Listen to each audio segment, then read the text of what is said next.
Le Saint-Esprit est entièrement consacré au Seigneur Jésus. Il n'a qu'un seul souci, qui englobe et embrasse tout. Il concentre toute son attention et toutes ses ressources sur le Seigneur Jésus, pour le rendre glorieux, et cela dans les croyants. Comme nous le savons, le Seigneur Jésus a dit « Il me glorifiera » Jean 16, 14. C'est là son œuvre.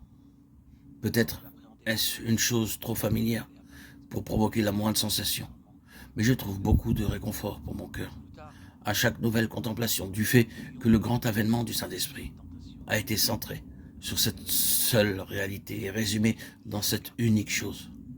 L'accomplissement en vous et en moi, c'est-à-dire dans l'Église, de tout ce que le Seigneur Jésus a été et a fait en tant que Fils de l'homme. Cela donne une base de confiance dans la prière, une base d'assurance de l'espérance. C'est ainsi que le Saint-Esprit s'est engagé dans cette dispensation.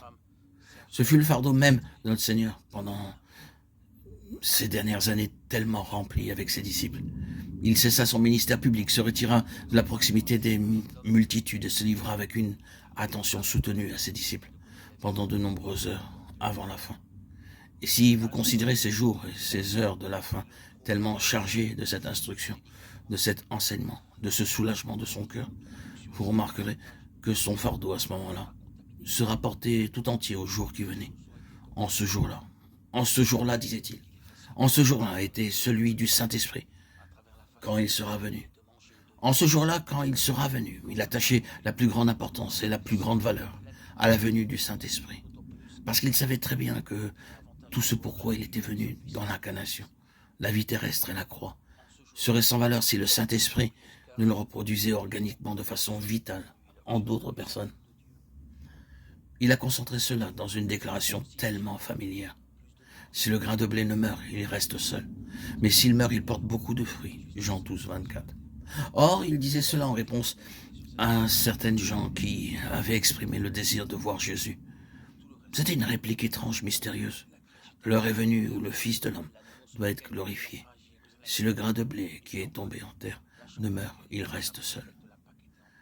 À coup sûr, sa pensée était: bien que vous demandiez avec sérieux, bien que vous cherchiez avec ardeur, comme jamais vous l'avez fait, vous ne verrez point le Fils de l'homme glorifié, si ce n'est dans sa reproduction, en d'autres personnes, comme le blé qui se reproduit.